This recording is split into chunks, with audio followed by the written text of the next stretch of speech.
We've gone to chapter 12 of SG 41 or SG 41.12, Samādhi Samāpatti Sutta, the discourse on samadhi attainment, S 34.1, Samyutta or connected sayings, chapter 34, Sutta number 1. Samadhi is often translated as mental concentration or mental stillness, and the mind is totally calm. That means free from thoughts. And here, when we say free of thoughts, that means the mind is no more troubled by the five senses. Because our five senses, eye, ear, nose, tongue and body, make us think a lot of things, and we analyze what we see, hear, smell, taste and touch, and we evaluate them, we have feelings for them and so on. That's the meaning, okay? This is not saying that thinking is bad or we should stop thinking altogether in daily life. Although sometimes you hear people tell you, don't think too much. No? Of course, when we say don't think too much, it means more like worrying actually. But here, when we say meditation, we let go of thinking. The meaning is we just want to give our five senses a rest, because we have been dealing with all these five senses every moment of our waking life. In fact, even in our daily life, we need to give the five senses a total rest. We call that sleep. When we are sleeping, all our five senses are at rest. But our mind is still there, at least in rudimentary form. Sometimes our mind can be active. The mind replays some of these events that the mind remembers. So usually we see things, and we may or may not hear things. So I've not heard of people saying they smell things in dreams, but certainly all these other four or five senses are possible. So in other words, the mind can still be active even though the senses are at rest. But that's not so bad a problem as, like right now, if all our five senses are active, it's very difficult to meditate. So we give our five senses complete rest, in other words. So when our five senses are completely rested, then you feel this wonderful calm, wonderful happiness. That's called samadhi. Samadhi actually very simply refers to a mental kind of stillness. Samāpatti means you attain this very deep level of samadhi in this case. Yeah? By itself, Samāpatti refers to a very high level of meditation called the formless realms, which we won't cover at this moment. So here we can simply say Samāpatti is referring to attainment. That means gaining that level of calmness where the mind is free from thinking, from thought, and the mind is quite focused. When the mind is focused, what happens? Then we notice there are what are called the five dhyana factors. Dhyana is another word connected with samadhi. In other words, if you take one way of looking at it, if you take samadhi a step further or on a higher level, when the mind is even more calm and focused and still, we attain dhyana, which is an English word coming from a Sanskrit word. In Pali, it's called jhana. Jhana means very deep, very wonderful, happy, joyful meditation, mental focus, where you don't feel the body at all anymore. You're really enjoying this meditation. Now this jhana or dhyana in English has got five factors. They're called dhyana factors. And this, in Pali they're called vitakka, vichara, sukha, piti rather, first sukha, and ekaggata. The meaning is vitakka, we can translate as initial application. Then we translate vichara as sustained application. the meaning is this. These two words, they kind of, sometimes they go together. Vitakka, you can also translate as thinking. In ordinary daily life, we call it thinking, vitakka. So in meditation, there is a little bit, just a little bit of thinking, just enough for us to watch the meditation object, let's say the breath. We watch it, and then when the mind wanders, we bring it back. So you have vitakka, the mind watches the object, and then we keep on bringing it back. That's vichara. So in ordinary daily life, we call it thinking and pondering. In other words, keeping your mind focused on the meditation object. So these are the first two factors. And then you have piti, sukha. Piti is a kind of joyful interest. We really feel very happy, very involved, in a sense, very deep into our meditation, that we don't see a difference between yourself and the breath. The breath and yourself become one, in the case of breath meditation. In the case of loving kindness meditation, you feel so joyful and you feel with loving kindness. You have become loving kindness yourself. There is no more separate, so to speak. So you don't even need to radiate loving kindness. You are automatically, so to speak, spontaneously sending out this wonderful feeling. You are feeling this wonderful joy inside. Then when you come out of your meditation, you send it out again to others. That's the best time to send out your loving kindness. When you come out of your jhana, you feel so happy, so peaceful, so joyful. That's a really good time when you are like a powerful transmitting station, sending out all this wonderful, joyful feeling. So piti is that joyful interest when you get so involved with something you are doing, you really enjoy it. It's a very good feeling. Of course, it can be a worldly feeling. Let's say if you're a musician playing a piano, or you're a painter painting something, or for that matter, even if you're a robber stealing, opening up a safe, you can get so involved with it. That's a worldly kind of piti. So we're not referring to that.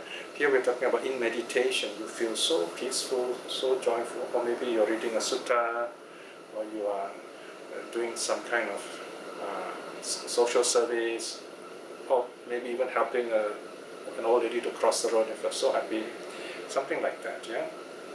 Piti, okay? Pronounced with a long I in front, piti. Sukha is a comfort, a mental and bodily comfort. It's sometimes translated as happiness. Here you feel totally comfortable, body and mind. More calm than piti. Piti is kind of like, it's almost exuberant, it's so joyful. You feel as if you're floating up, you feel you're expanding, you feel, bubbly or tingling all over, something like that. It's kind of you can say in meditation, a very exciting kind of experience. Where sukha is very calm, you feel so good, and all this excitement of piti has subsided, so to speak. They kind of go together. One is the intense aspect, the other is the gentle aspect, if you want. Yeah? Now, ekagata means one-pointedness of mind or mental focus, or in other words, the mind and the object has become one. Okay? There's different ways of talking about this. Of course, when we discuss all these terms, you find different scholars, different people have different opinions. But once you start meditating, you don't have to worry about all these technical differences. You meditate, you are at peace with yourself. That's the important thing. So these are the 5 mental factors that define dhyana or total absorption in your meditation. The first level of deep meditation. Vitakka, vichara, piti, sukha, ekagata. Today we're going to learn all this on a very simple, basic level. Okay? So here the sutta talks about 4 kinds of meditators. Let's look at the sutta as page 140. The discourse on samadhi, S34.1, originating at Savatthi. This is an ancient place in India where the Buddha often teaches. So the sutta is located, telling us where the Buddha was staying. Bhikshus are the monks. Bhikshus, there are these four kinds of meditators. What are the four? Here, bhikshus, some meditators are skilled about samadhi or mental concentration in regards to samadhi, but not skilled in the attaining of samadhi. In other words, this person knows a lot of theory about mental concentration, but is not able to get it. But in other words, he has studied the suttas, he has listened to talks, and he's also a meditator, but he has not attained samadhi yet. Number two, but here, bhikshus, some meditators are skilled in the attaining of samadhi, but not skilled about samadhi in regards to samadhi. See here, in Pali language, they often, there seems to be repetitions about samadhi in regards to samadhi. In other words, we're talking samadhi in terms of itself, not other things. So here, in the second case, this person is very good at meditation, can get into mental focus, but he's not very good talking about it, doesn't know the words, doesn't know the theory, but he knows how to get into it. So here, of course, we have a hint that even though you may not be good in the theory behind meditation, you might still be able to get it. These are possible states. This is not saying that you don't have to learn meditation. It's just saying that there are some people who are capable of getting concentration even without really knowing much theory behind it. Maybe they have past life experience, for example.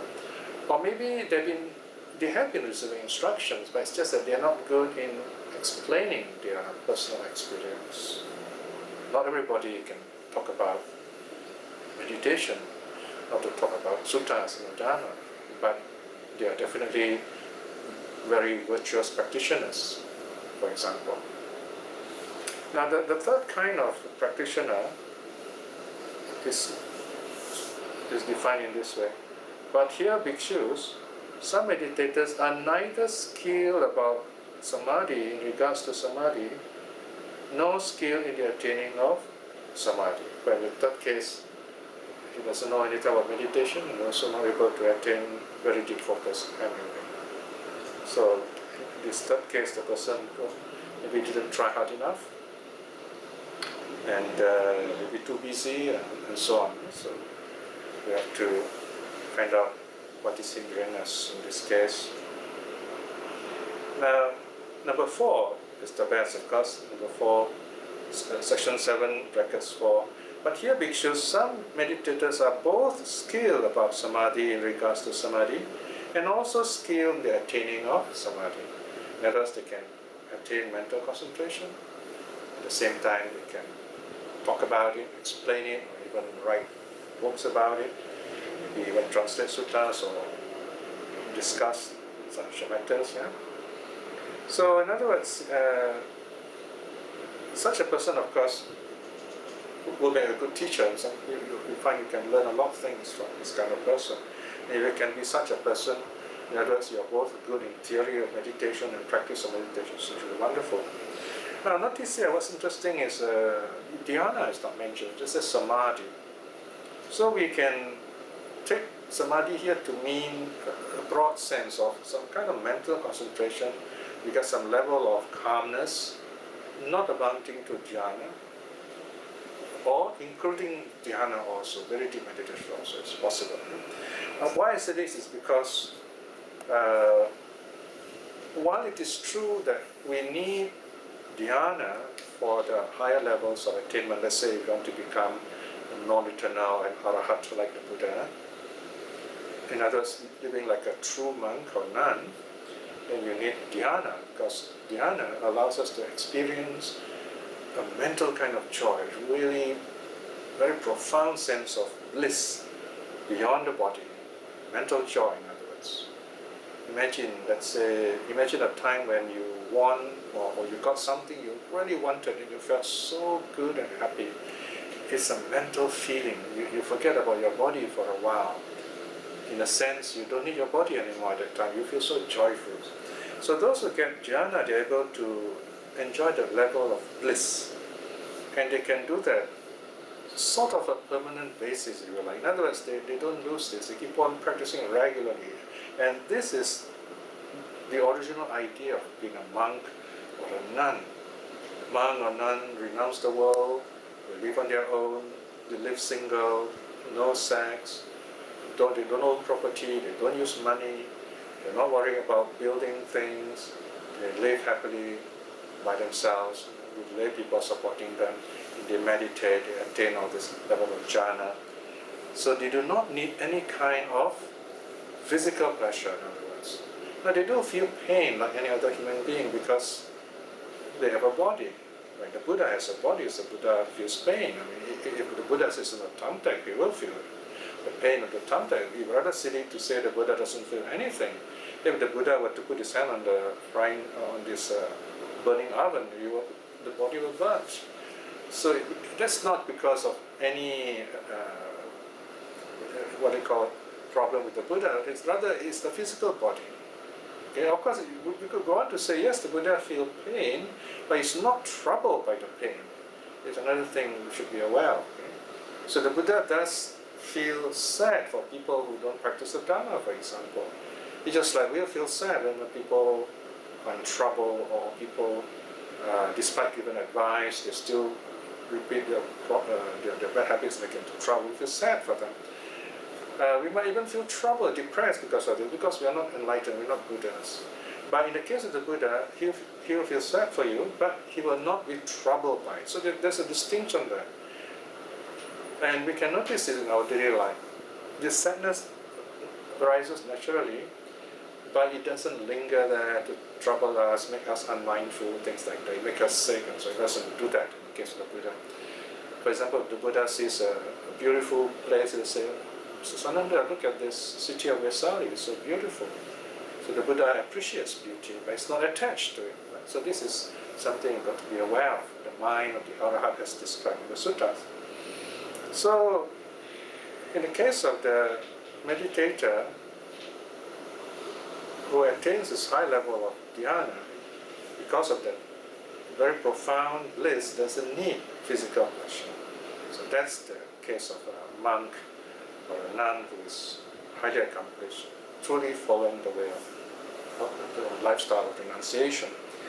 And of course, there are also stories of laymen and laywomen who are like that. Not too many, but there are. It is possible for laymen and laywomen to be like that too. They are, of course, exceptional. Most laymen and laywomen, of course, they try to meditate, so it's very difficult to get focus. It's okay. The fact that you can sit very quietly, doing nothing for a while, even for 5 minutes, 10 minutes, you just learn to let go, be at peace with yourself. And that helps you to just calm your body down. And you find there is some level of peace. There might be even some level of samadhi, not amounting to dhyana, let's say.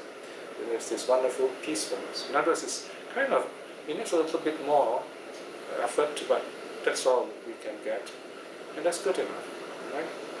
And if you can do that, then in other words, you are able to pay attention to a study or instructions you're given by a teacher.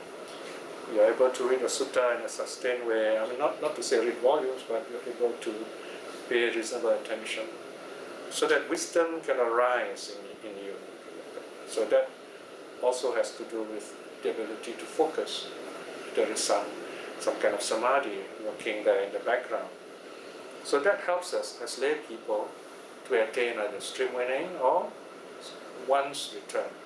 So this is something we work at as lay people, which I've talked many times about elsewhere. So here the Buddha continues in verse 8, he says, "Here bhikshus, this meditator who is both skilled about samadhi in regards to samadhi and also skilled in the attaining of samadhi, of these 4 kinds of meditators, he is the foremost, the best, the leader, the highest, and most excellent. Bhikshus, just as from a cow comes milk, from milk comes cream, from cream comes butter, from butter comes ghee. Ghee is the oil. Some Indian shop use this for making chapati or roti prata. And from ghee you get the cream of ghee, and the cream of ghee is the foremost. So the cream of ghee is the richest of this. So here you see how these cow's products are being sort of purified, if you like, to form different kinds of the 5 products of a cow. You have milk, cream, butter or clarified butter, ghee, and then cream. Okay. So cream of ghee, to be more exact. It's more like more pure than just cream. Okay.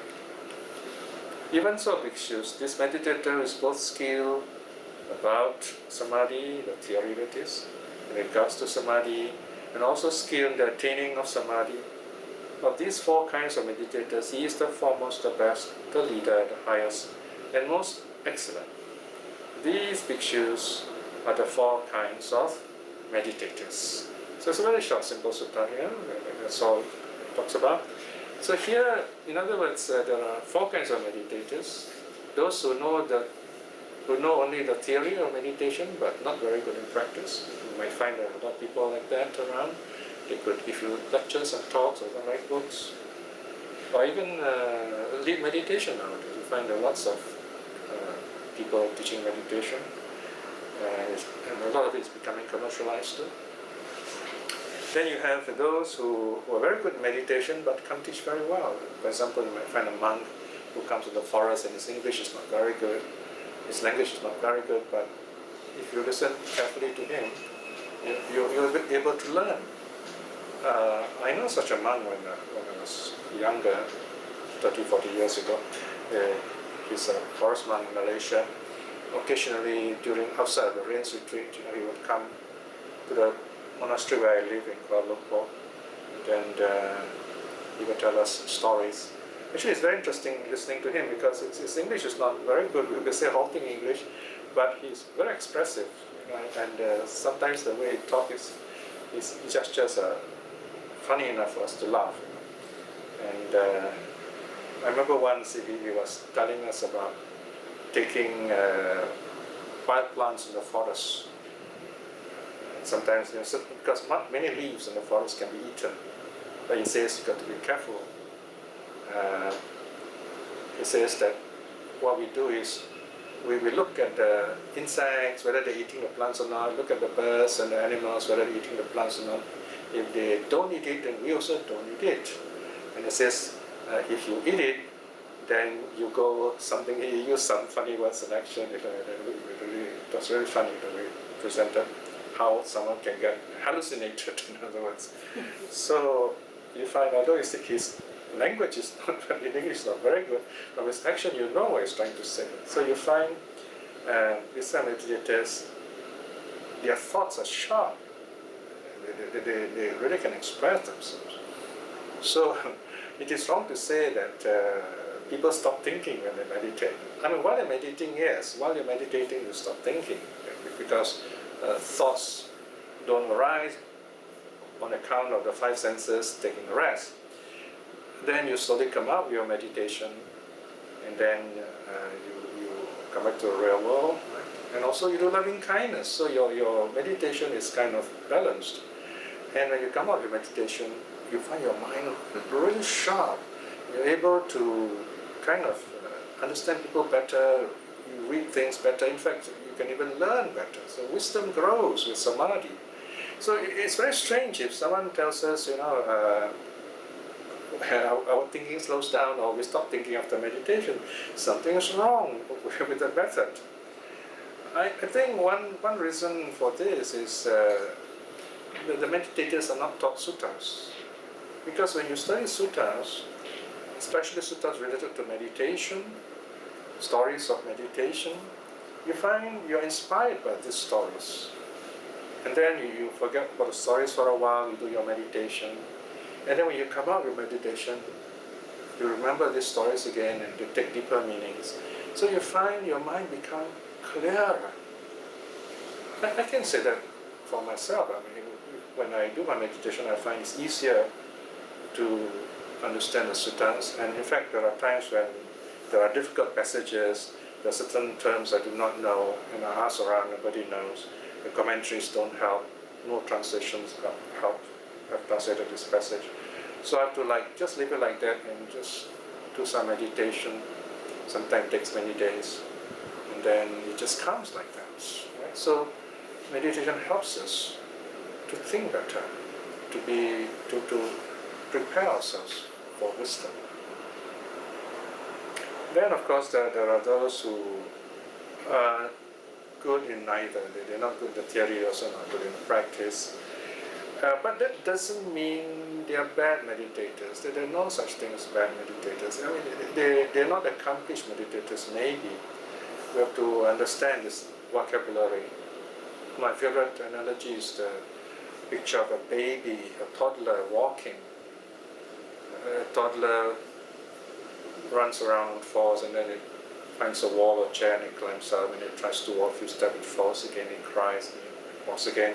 So we don't say the baby is a failure. I mean, it's something in progress, it's work in progress. So also this person who is neither good in the theory nor good in the practice is someone in progress. The person doesn't give up. There's no such thing as you're condemned, not able to meditate your whole life. It's a serious thing I've ever heard. It's just that you may need to put more effort, or some people they find it easy. So we have to start somewhere, right? So you find difficulty in theory, difficulty in practice. It's just that you put more effort, find a good teacher, and maybe scale down the level of study, start with something very simple, and do very simple meditation, or a kind of experiment with the right kind of meditation, maybe do loving kindness, maybe do breath, or do walking meditation, or the 4 elements meditation. There's a wide variety we can try. Or maybe simply doing some simple exercise, like looking at a flower, reflecting on the color, and just watching maybe a bee flying into the flower, going out. Just, in other words, be observant of the present moment, what's going on, just watching like that. So these are simple ways of being there.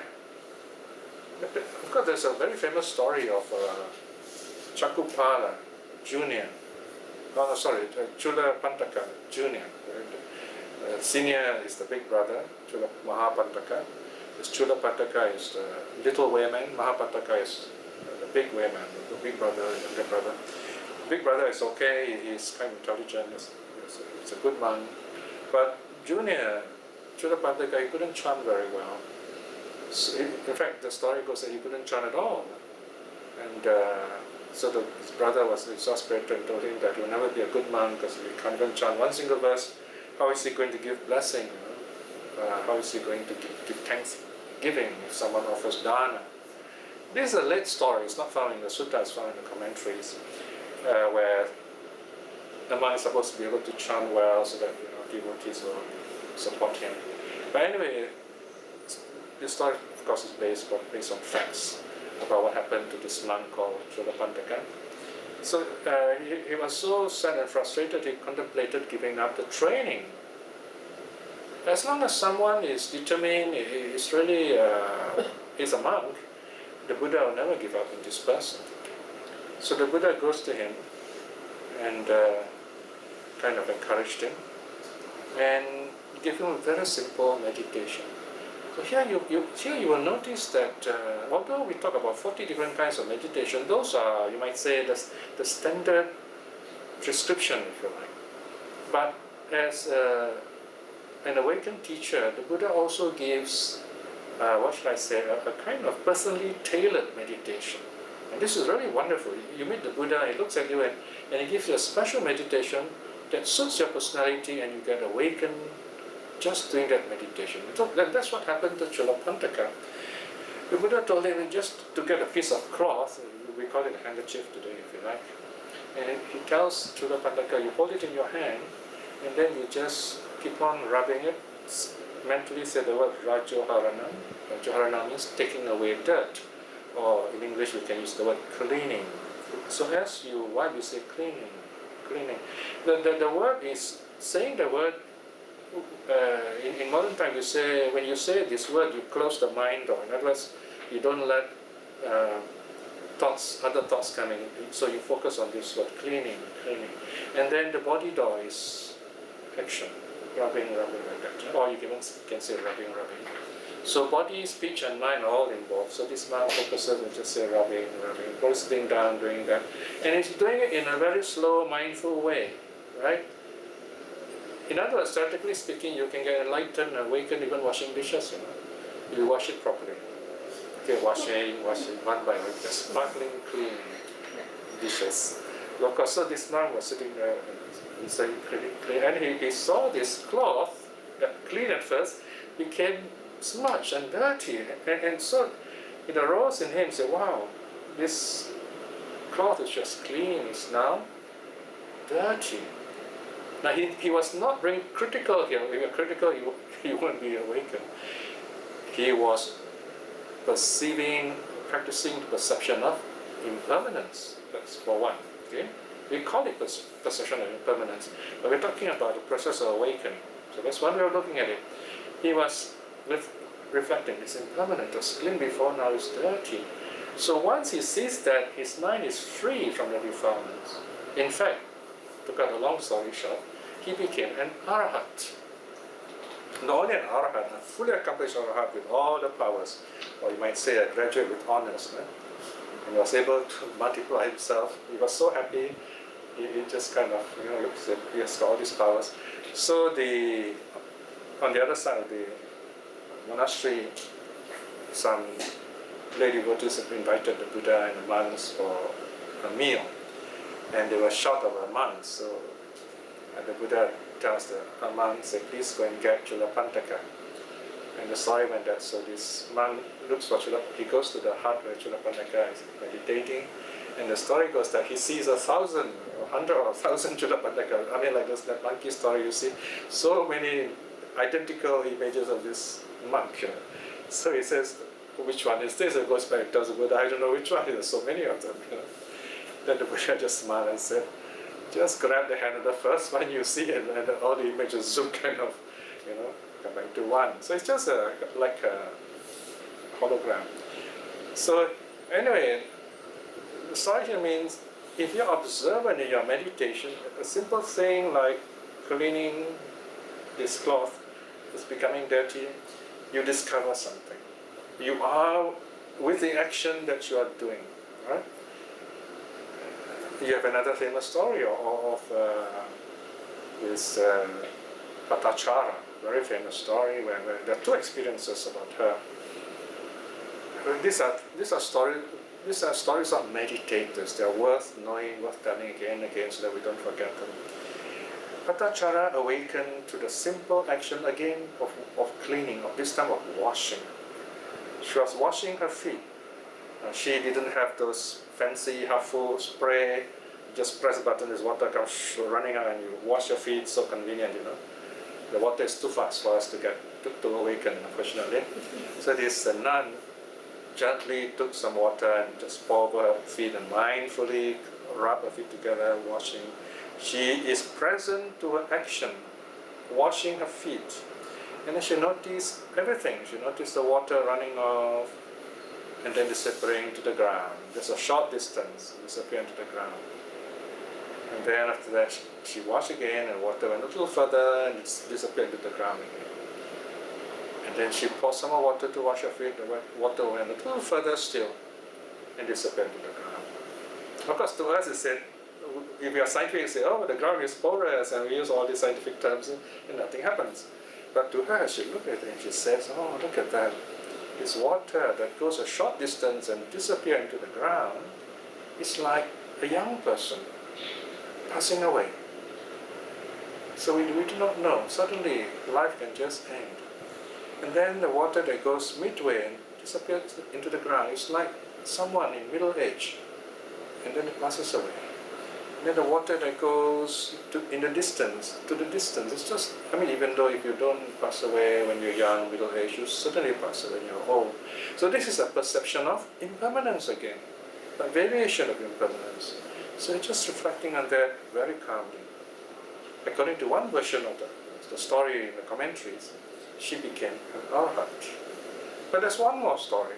The second story says, in another commentary, says that after washing her feet, she goes into her room, into a little hut, a little meditation cell, and she sat down very mindfully on a bed, maybe it's on the ground, and she was just pushing down this oil lamp, little Indian oil lamp, and you have this wick coming out from the spout, and she has this little, like a needle-like piece of metal, I suppose. And she was pushing down the wick, and then the light went out. To us, that's it, the light went out, We make no big deal of it. But she was doing it all reflectively. And just as the light went out, imagine, you're watching all this like sudden slow motion, everything taken slow motion.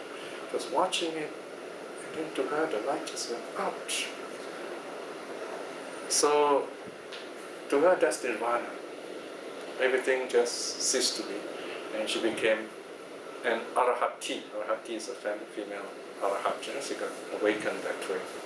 So I suppose you can combine the two stories. So after she washed her feet, she was very mindful, and then the final action is she notices this lamp going out, and going out of a lamp is often an imagery for attaining nirvana.